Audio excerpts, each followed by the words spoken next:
I don't know if you can hear this, but my neighbor has been very aggressively listening to Taylor Swift since the morning, which only reminds me that I actually didn't get tickets for the concert because God hates me. Got nothing in my brain. Got nothing in my brain. Got nothing in my brain. Ooh, ooh.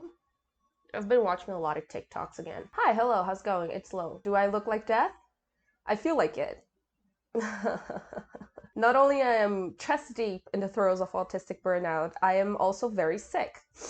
And I was in doubt if I should record this video or not. And then I thought, it's been a while since I posted a video. I should keep up with the schedule, but I don't know what a schedule is anymore because I don't know what anything is anymore. I just want to sleep all day, every day, because I don't know what else to do with my life. But with wet hair again, because I'll be damned if I let my hair schedule go awry. And if I don't wash my hair on Saturday, then I'll have to wash it on Sunday and Monday, which is bad for my hair. So yeah, I should probably not be out and about with wet hair, but it's what we have at the moment. I'm also wearing the ugliest fucking sweater that I own. Can you see this? It's disgusting. Look at this. It's so fucking ugly. It says loved at the bottom. Like, loved. With the ugliest fucking cat that I've seen in my entire life. This is the ugliest shirt I own, and I bought it specifically because I thought it was so fucking ugly. But yeah, it's sweater season in Brazil, which means that it's 20 degrees Celsius outside. As a good Brazilian, I'm freezing cold and I also got sick. My cat is currently hiding under 2 covers. But yeah, I'm not feeling so well. It's been a hard couple of months since I did change my entire routine, and I've been wondering, why am I so upset by this? And then I reminded myself, I am autistic, and any disruption to my routine feels not good. So it's gonna take a while for me to settle back. I thought it was going to settle back already, but it turns out not quite. It's gonna take me more time, which I don't particularly like. But anyway, we're not here to discuss the shambles of my personal life. Are we here? You guys are here to listen to me rant about books. And I thought, what is something that I can talk about even at the throes of sinus infections? And that came very quickly to me. It's colonialism. So today we're going to do a part 2 of the parts of reading that one book, which I forgot to pick up. Wait a second. Jesus. Ooh. No, this is One Hunt of Flame. Oh, shit. No one saw that. Today we're here to do a part 2 of my current reading of this book. And to be quite honest with you guys, I was very, very excited for this book, but I haven't been reading it as much as I thought I was going to, because I think that R.F. Kuang might have girl bossed a little too close to the sun with Babel. And by that I mean, my expectations of this book were so high, and they are not being met as of now, as of the current point that I'm at. And I'm finding myself with no energy to read the rest of it. But I'm not DNFing it, because I refuse to. So we're going to slowly but surely make our way through this book while I talk about my impressions. As we say in Brazil, expectativa é a mãe da merda. Last video that we talked about this book, we talked about the first book within the book, and I talked about my impressions of it. And now we're going to talk about the second part of this book, which is book 2, that starts at page, there's no page number. It starts at page 91. As you can see, I'm taking notes and I'm tabbing the shit out of it, but I have thoughts about the book so far, and we're going to discuss it now with you guys. So let me get my tablet and we can get right straight into it. If you missed my first video, this is a video series where I try to pace myself while reading one of my most anticipated reads of 2022, because otherwise I would just deep throat all of the book and then I'd have like a 3-hour-long video word vomiting all of my thoughts, and I decided that no one wanted to see that, but maybe no one wants to see this series either. So in any case, I'm just doing it by the skin of my teeth right now. I'm just winging it, as I do with everything in my life. Deep-throating all of the book is an interesting choice of words.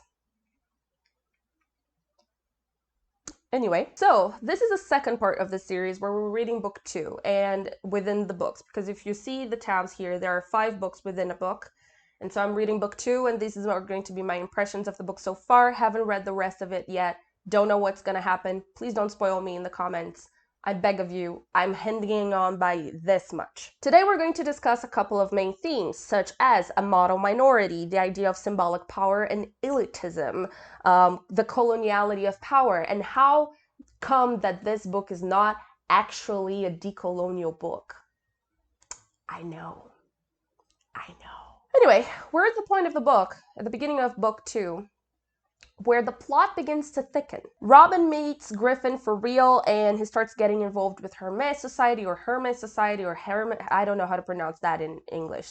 But then again, I don't respect the English language. We all know that by now. We're going to commit to the bit. Anyway, we catch some conflicting feelings that Robin has about being involved with Hermes Society.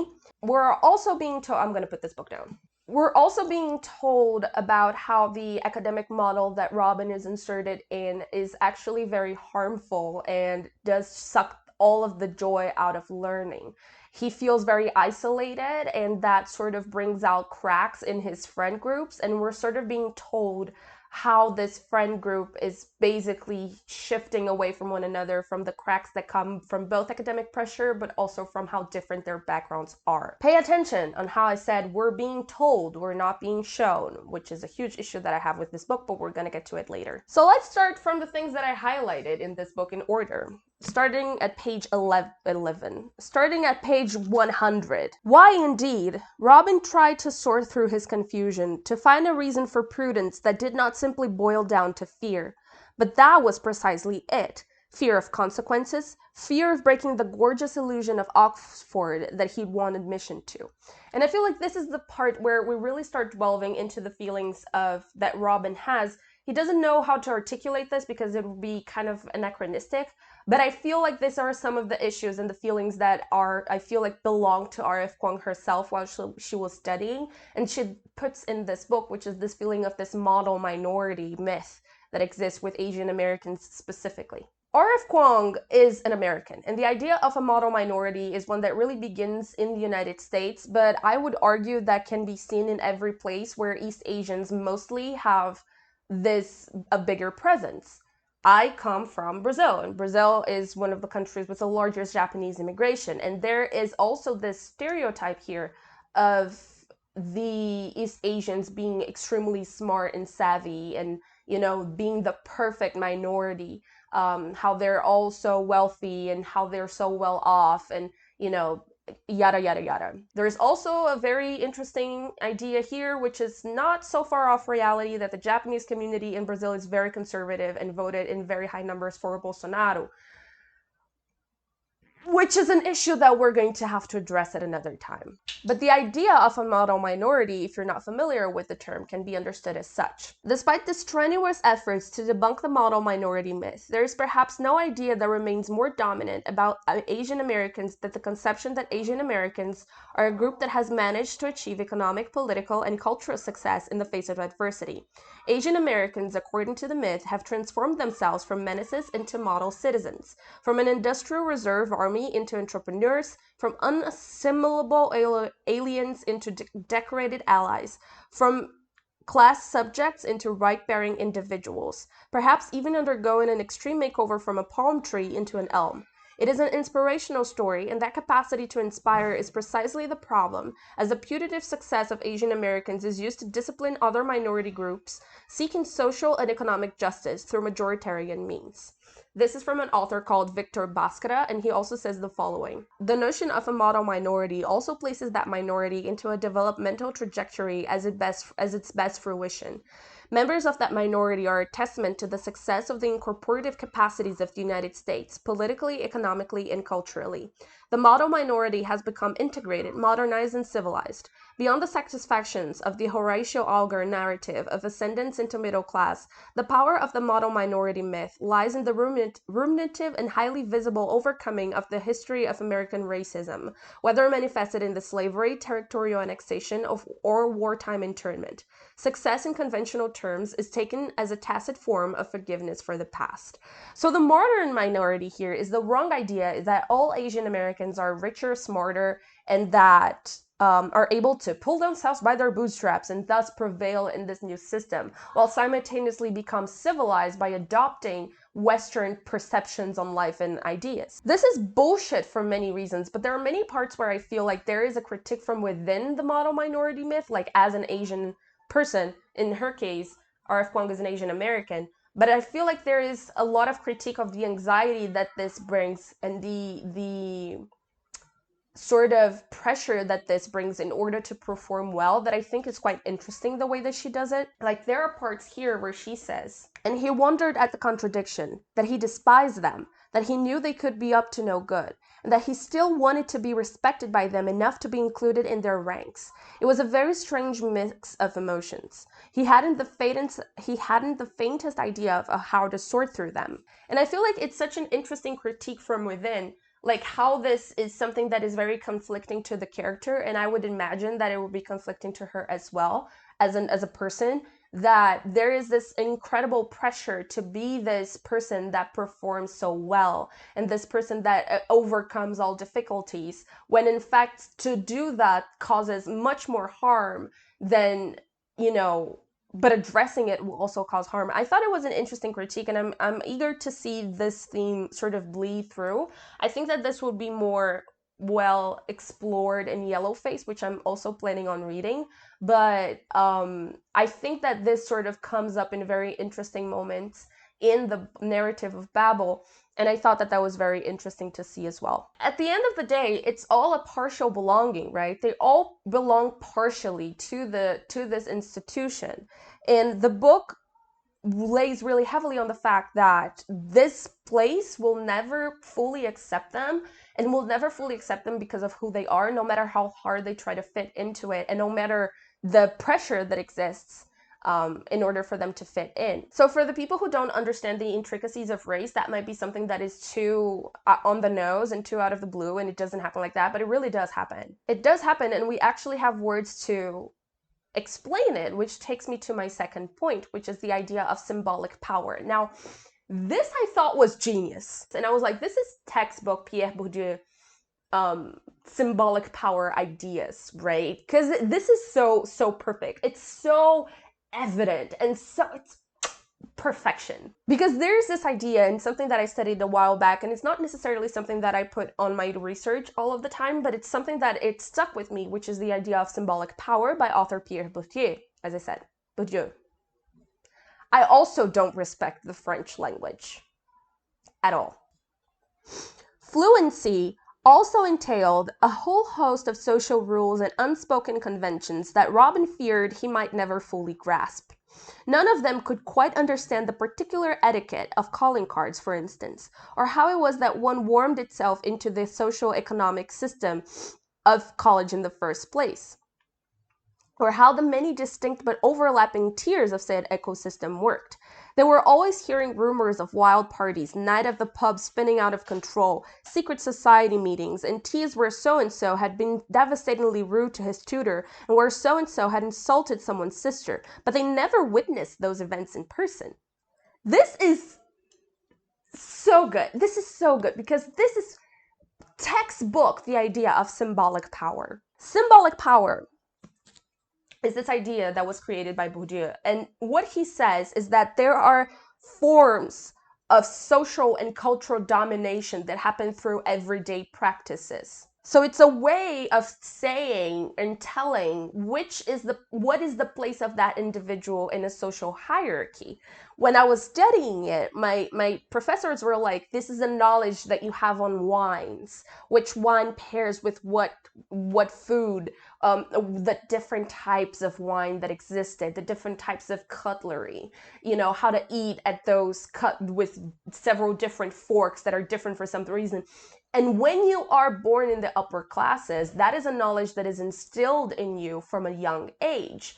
But if you come to the upper classes, if you get rich, for instance, and you come to the upper classes and you were not taught this by an insider from a young age, you would be completely lost. And this is the idea that we have the division between the new rich and old money, the new money and old money, right? Because the new money is called tacky, and it's not refined, because the knowledge of what is refined and what is culturally understood to be people who have money, power, and prestige is not a knowledge that you can learn from a textbook. It has to be learned from observation, from um, just immersing yourself in the culture of that specific social group and understanding the really minute ways in which those people interact. As an autistic, this is a concept that explained a lot to me, that a lot of cultural and social markers are used to denotate class, and how that separates people and how that segregates people, really. And this is an accumulation of what Bourdieu is going to call social capital and cultural capital and intellectual capital. It's not just money, it's not just assets, it's also the minute ways in which culture works that are lost to you if you were not brought up into this sort of society, which is interesting because Letty is the one who keeps translating all of that to them, because she is an outsider because she's a woman, but she was raised in this. So she knows what all of this means, and she keeps translating those intricacies to them. Otherwise, they're going to be completely lost. And I feel like this works a very interesting role because then Letty translates that to us as the reader. So she exists as this sort of medium for us to understand the difficulty of this social capital accumulation and this cultural capital accumulation and the intricacies of how this cultural markers would be used in order to define people as belonging to one class or the other, and how no matter how much you still know a lot about this type of stuff,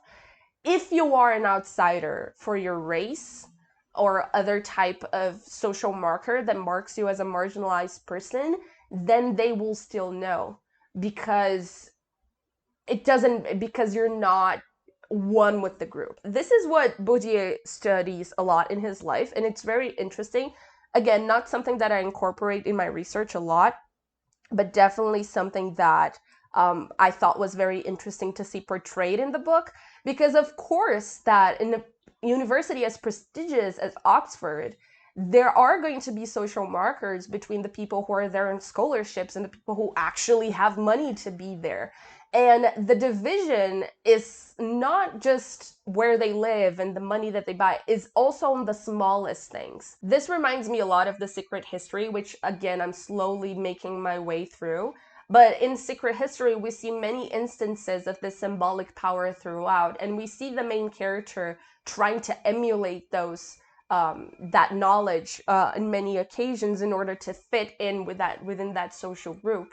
And I think that this is such an interesting way to put that out, because it's not something that people usually think, but it's definitely like there is symbolic power invested in all of the ways that culture will exert the little power, the little intricacies of power, which is very interesting. And I'm very glad that she actually put this here, because there's a lot of this in university and academic settings, and we don't discuss this a lot. It's not just your academic merits, it's also who you know and who you talk to and the people. It's a lot of that too. So I'm very glad that she actually put this into the book. There's this another part that I feel like explains and exemplifies this really well. On page 141. Still, Robin could not help but envy those boys, those born into this world, who uttered its codes as native speakers. When he saw Elton Pendennis and his crowd strolling and laughing across the green, he couldn't help but imagine for a moment what it might be like to be a part of that circle. He wanted a Pendennis life, not so much for its material pleasures, the wine, the cigars, the clothes, the dinners, but for what it represented, the assurance that one would always be welcome in England. If he could only attend Pendennis fluency, or at least an imitation of it, then he too would blend into the tapestry of this idyllic campus life, and he will no longer be the foreigner, second-guessing his pronunciation at every turn, but a native whose belonging could not possibly be questioned or revoked. This was so fucking brilliant. The brain that this woman has. because this is symbolic power. This is distinction. And distinction is a big part of what makes class.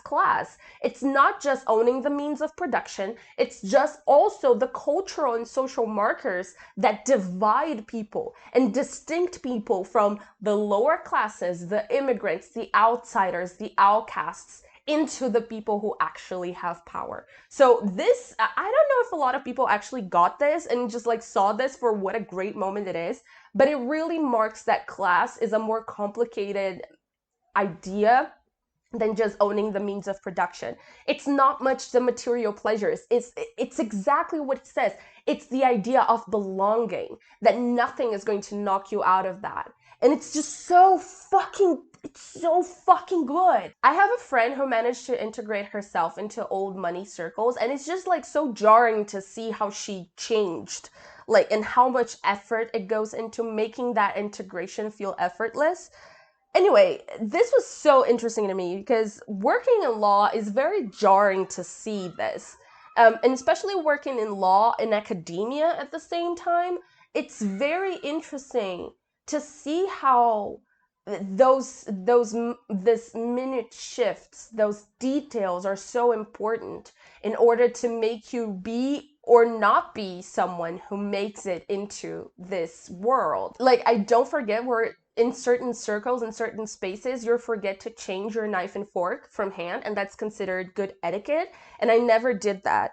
And so people would actually give me odd looks, like the bombastic side eyes, whenever I wouldn't do that, because that was a marker and a denoter of class. And so it's such a good commentary on academia and how academia works. Because like I said, I'm finding my way through secret history. And there's this critique of old money and how rotten and this habits and how rotten all of this is in the secret history that feels kind of shallow, because there is a chance for mobility upwards if you look a type of way, which the main character in the secret history does. A type of shift and a type of mobility that is never going to get to Robin or to any of them, because they are outcasts because of who they are. And so there is this marked lack of anxiety in the secret history where he's like, oh, I wonder if they'll figure it out. But it's not like, oh, I wonder if they'll figure it out. It's clear on his face, it's on his race, that he's never going to fit in because he's an outsider. And I think that is brilliant. That is brilliant. That is one of the parts that I like the most about this second chapter, was the discussion on symbolic power. And I think that a lot of people didn't really catch up to that, but it's so fucking good, and I'm so glad that this was included, because there's such a poignant critique to academia. But yeah, Pierre Bourdieu, great help in understanding this part of the book if you're interested. There's also something to be said here about Letty's civilizational feminism. This is a term that was coined by an author called Françoise Vergère on her book Decolonial Feminism, which I highly, highly recommend. But I don't want to talk about it because there's something that has been annoying me about Babel. I talked about the things that I absolutely loved about Babel. I'm going to talk about the things that are annoying me about Babel right now, which is the following. Follow me here, okay? What makes Babel Babel is the silver. And I know that I talked on the last video about silver and that there wasn't a mention on Potosi and, you know, where Potosi came from, where all the silver came from. This was sort of amended in the second part, but not as much as I would like. Not as much as I would like. Because here's the thing. There will be no Babel, and Babel would not be possible if not for the silver that comes from the Americas. And so there's this offhand comment that Griffin makes about it, which, by the way, it's on page 174. Silver's been around forever. The Athenians were mining it in Attica, and the Romans, as you know, used silver to expand their empire once they realized what it could do. But silver didn't become international currency, didn't facilitate a trade network expanding continents until much later. There simply wasn't enough of it. Then in the 16th century, the Habsburgs, the first truly global empire, stumbled upon a massive silver deposits in the Andes. The Spaniards brought it out of the mountains, courtesy of indigenous miners you can be certain weren't paid fairly for their labor, and minted it into their little pieces of 8, which brought riches flowing into Seville and Madrid. And so silver made them rich enough to buy printed cloth from India, where they used to pay for bound slaves from Africa who they put to work in plantations in their colonies. So the Spanish become richer and richer. Everywhere they go, they leave death, slavery, and impoverishment in their wake. You see the pattern so far, before surely. So here's the thing. This is not quite that accurate. And this is something that is annoying me a lot about this book. So we read all of this and we're like, oh, they're finally addressing the silver thing, but they're not quite addressing the silver thing, because when we study the exploitation of materials in the Americas, there is this sentence, like this quote, that I remember being taught it like very often in school, which is, gold left holes in Brazil, churches in Portugal, and factories in England. What Babel is missing here, and it goes over this really quickly, what Babel is missing here is that it's not that England just hopped to the top after the Napoleonic Wars. It hopped to the top because Portugal and Spain were so fucking dumb. Can I talk about this for a second? Because it was the dumbest fucking trade deal that ever existed in the lifetime, okay? In order to achieve the gold from the colonies, Britain struck a deal with Portugal, and Portugal was like, well, I have many wines to sell. And Britain was like, well, I have fabric to sell. And they were like, oh, so I'm not going to tax your wine and you're not going to tax my fabric. And Portugal was like, that's an excellent deal, except that you need clothes a whole lot more than you need wine. So one of them was always in debt and having to pay back that debt. And guess how they paid that debt back to England? With our gold. So our gold is not even in Portugal at this point. Our gold was used to finance the Industrial Revolution in England. And that was the same thing that happened with the silver. And so one thing that Babel is really missing here is that there would be no modern England that was able to colonize India and able to colonize China and able to invade 3/4 of the planet if there wasn't Americas to begin with. If it wasn't for the continent of the Americas, there would be no modernity. There's this very famous book that I talked about this a whole time. It's the cannibalism book, okay? It's the Anthropophagic Manifesto. And in the Anthropophagic Manifesto, there's this one part where he says, without us, there would be no French Revolution to speak of. And what he means by that is that without the plundering and the deaths that happened in the Americas, there would be no modernity to speak of. There would be no world to speak of as we know it. And so England wouldn't even be able to reach all of the great heights that it has if it wasn't for the exploration of the Americas in the first place. And there's a marked lack of the Americas in the way that the book thinks. It's not enough to have Victor as a character, because the Americas are constantly subrepresented. And I was like, I wonder why is this?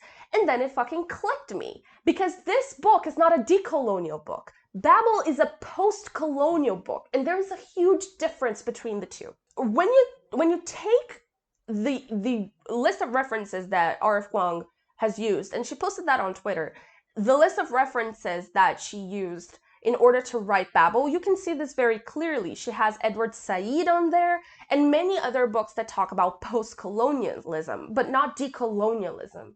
But what's the difference between the two? Post-colonial studies have this major influence from a book called Orientalism by an author called Edward Said. Great book, by the way, highly recommend. Said said that there is this split between the East and the West, and that the West think that the East cannot accurately represent their own cultures, and that they cannot accurately represent what they have done. And so the West will always depict the East as inferior and backwards. And the West, which is rational and civil, would be able to bring this rationality to the East if only the East would be more civilized. And so they are more interested in the representation of that, but less interested in the accurate reality of being a part of that. And there are many moments in Babel which actually showcase this. Like, for instance, if we take page 114, there is this passage here where she says the following: "You're quite right. French, Italian, and Spanish dominate the faculty, but their new contributions to silver working ledgers dwindle by the year. There's simply too much communication across the continent, too many loanwords. Connotations change and converge as French and the Spanish grow closer to English and vice versa. Decades from now, the silver bars we use from Romance languages might no longer have any effect. No, if we want to innovate, we must look to the East. We need languages that aren't spoken in Europe. That's why you specialize in Chinese, said Robin. Precisely. Professor Lavelle nodded. China, I'm quite sure, is the future. But then, there's this one part in the book where the Professor Chakravorty says the following, but I still don't understand. Surely there's any number of Chinese students who would love to study in England. Professor Chakravarty's fingers quickened against the wood. Well, yes, but first there's the matter of national loyalties. It's no good recruiting scholars who might run home to the King government at any moment, you know. Second, Richard is of the opinion that, well, one requires a certain upbringing. Like mine, like yours. Otherwise, Richard thinks, Professor Chakravarty was using this construction a lot, Robin noticed, that the Chinese tend towards certain natural inclinations, which is to say, he doesn't think Chinese students will acclimatize well here. Lowly, uncivilized stock. So you can see that the idea of Orientalism, as it's posited by Edward Said, is very present in Babel. Babel talks a lot about this and how there is a representation of what the West mean, of what the West think that the East is, and especially a fascination with the culture without really understanding or respecting it, just thinking it as something that can be appropriated and used for Western means, which is colonialism at its root, right? I'm not saying that it's not colonial in any sense. It's not that. It's just that this is post-colonial, not decolonial. Because here's an excerpt that says exactly what I said by Edward Said himself. To the extent that Western scholars were aware of contemporary Oriental or Oriental movements that thought and culture, these were perceived as either silent shadows to be animated by the Orientalist, brought into reality by them, or as a kind of cultural and international proletariat useful for the Orientalist grander interpretive activity. This is precisely what Lavelle is and precisely what Lavelle is doing. And we have many incredible scholars in post-colonialist studies that we're thinking about. We're thinking about Edward Said, who was a Palestinian, but we're also thinking about Gayatri Chakravorty Spivak. We're thinking about Homi K. Bhabha. We're thinking about many different scholars who almost all of them came from past British colonies, and they're thinking about what to do with this country now that the British have left. But there is this idea that there is something that they can go back to, this culture that preceded this invasion, this culture that was not completely obliterated because it needed to be animated by the Orientalist. This is a culture that exerted some sort of exotic feel that the Orientalist was always concerned about. This book, this aspect of the book, is a great example of what Edward Said said about how they want the East, but they don't want the East at the same time. They want what they have, not who they are. And there's this feeling, this fear that one day they will become powerful enough to beat them. So because of what their culture is. And so what they're doing is trying to manipulate people and diminish the power that that culture holds. And all of this is great. All of this is amazing. But this is not decolonial, because while post-colonial scholars are thinking about what to do with their countries after the British have left, decolonial studies are mostly Latin American focused. And what they're thinking about is what to do with their country that was formed by colonialism, because there would be no Brazil if there wasn't colonialism. There would be no Argentina if it wasn't colonialism. There was a genocide that almost wiped out the entire populations. Thousands of cultures were lost. Thousands of traditional ways are gone and no longer to be recovered. And all of this kick-started, all of this death was responsible for the process that allowed the British colonization of those other countries as well. So the link between the Americas and the colonization of the rest of the world is much tighter than what post-colonial studies would like to believe. And this is a critique that decolonial scholars make of post-colonial scholars, because decolonial scholars are like, you guys are forgetting a major part. and that part are the Americas, and that you can't talk about modernity and colonialism without talking about the whole extreme destruction that was wrought in the Americas in order for the horrible things that happened to you happen. And so according to decolonial studies, you cannot talk colonialism and imperialism without talking about the Americas. So here's what author Aníbal Quijano has said. The privileged position conquered by the dominant whites for the control of gold, silver, and other commodities produced by the unpaid labor of indigenous, blacks, and mestizos, coupled with an advantageous location in the slope of the Atlantic, through which necessarily the traffic of these commodities for the world market had to pass, granted whites a decisive advantage to compete for the control of worldwide commercial traffic. The progressive monetization of the world market that the precious metals from America stimulated and allowed, as well as the control of such large resources, made possible the control of the vast pre-existing web of commercial and exchange that included, above all, China, India, Ceylon, Egypt, Syria, the future Far and Middle East. The monetization of labor also made it possible to concentrate the control of commercial capital, labor, and means of production in the whole world market. And he also says, insofar as that structure of control of labor, resources, and products consisted of the joint articulation of all the respective historically known forms, a global model of control of work was established for the first time in known history.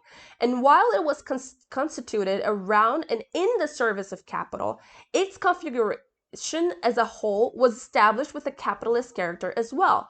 Thus emerged a new, original, and singular structure of relations of production in the historical experience of the world capitalism. So in the very book, when Griffin is talking about where silver comes from, right? He's like, all the silver is being funneled into China and the British don't want that. But again, very little thought was given to this process, and there was a nod made to it, but it wasn't deep enough in order to make this book actually be decolonial. This book stays very safely in the post-colonial department, which is a bummer for me because I was expecting something else. There is very little thought that this process and this taking and this threat to the empire that existed, like India and China, that all of this was built upon the back of rape and destruction of the Americas. So the problem with the silver bars is not that, oh, they come from places of... No, they're doomed from the start. Because the very silver that was used to make those bars comes from destruction. And the book doesn't really address that. The book addresses the inequality of not having those bars be divided equally across the globe, but it never really thinks that in order for those bars to come up to in the first place, those bars are steeped in blood. And this is a plot hole in my view, because it's almost like silver is a neutral party when it's not. And what I keep asking myself is like, was this not an issue for anyone in Babel before? Like, no one ever thought, like, holy shit, there's just so much blood in the silver. And I feel like the elephant in the room for Babel is the fact that all this silver that is being funneled into China is silver that comes from the Americas.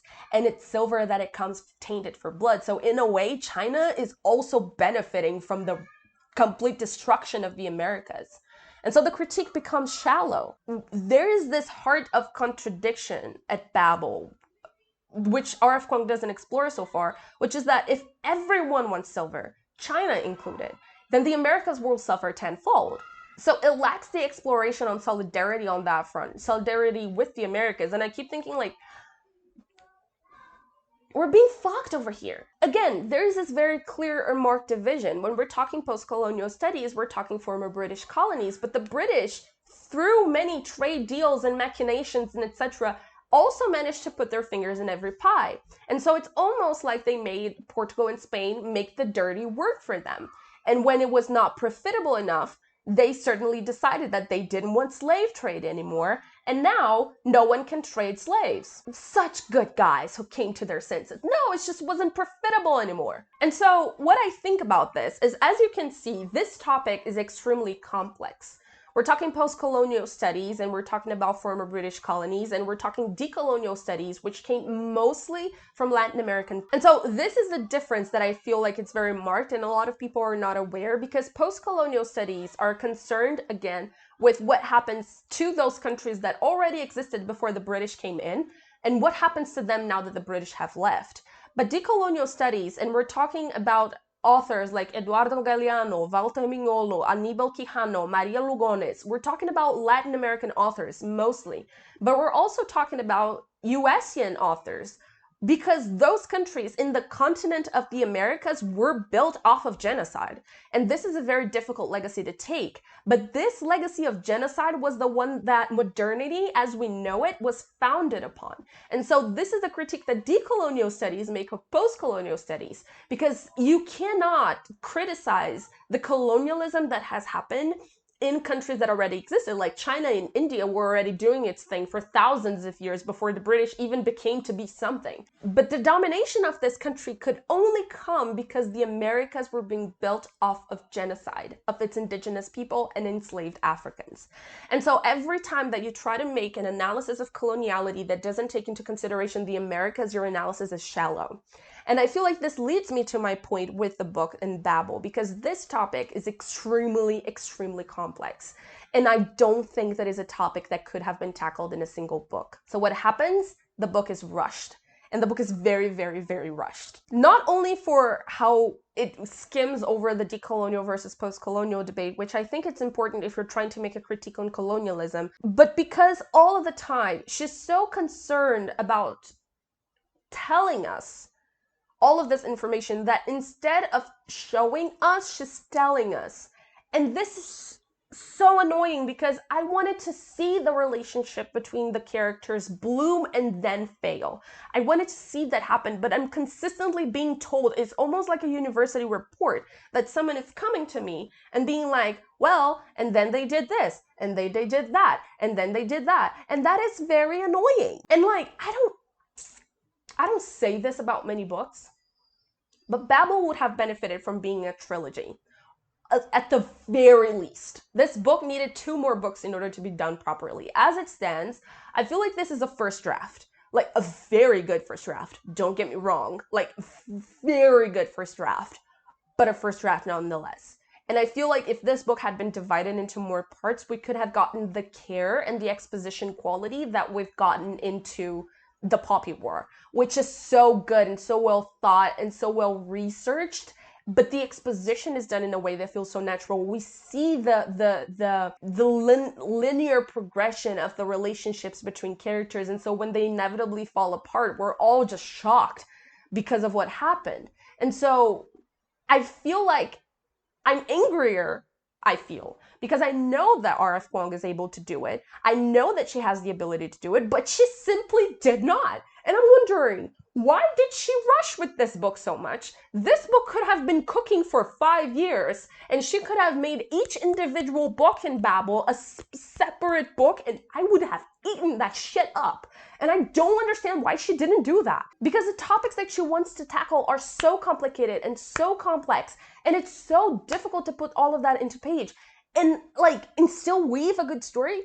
And it's like, it's so frustrating. Like, I know that she can do it. Why didn't she do it? Why isn't this book a trilogy? Why are we getting this rushed, fast-paced story that doesn't make me feel anything for the characters? Because I'm not following them along. I'm just like reading a report on those people, and I don't care for them. And so this book needed the care and the careful construction that went into the Poppy War. So far, I'm not getting. And this is why I'm not feeling, I'm not going to DNF it, but I'm not feeling it. I'm not feeling it. And I had such high expectations for it, but I'm not feeling it. And I'm very upset. I'm very upset. I am very upset about this. Anyway, this small rant aside, the next part, when I can get to it, will be read from page 223 until page 323. So 200 pages I'm told that this is when shit goes down, so I'm excited to see what's gonna happen, and I'm excited to see if my ideas will change. But so far, I'm really not feeling it. There are some really great moments that are brilliant. As always, R.F. Kuang is a brilliant writer, but at the same time, many moments that I'm not feeling it. Many moments that I'm not having it. So let's see what happens, right? Let's see how this goes. Let's see if this book will change my mind. Anyway, I hope to be more expedient on this because I really want to finish this book. But as it is, this was for today. Let me see if I can get my cat so she can say goodbye. She's very sleepy and I'm gonna wake her up. Soninho, nossa, que soninho. Anyway, I was able to get a video of the cat sort of poking his head through the window separation to try to get to her, and she was not very pleased. I'm gonna insert it.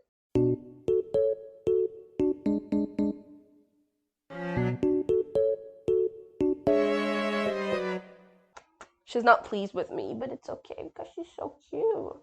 She's so cute. Anyways, this was today's video. I hope you guys enjoyed it. And I will see you guys at the next part. Bye.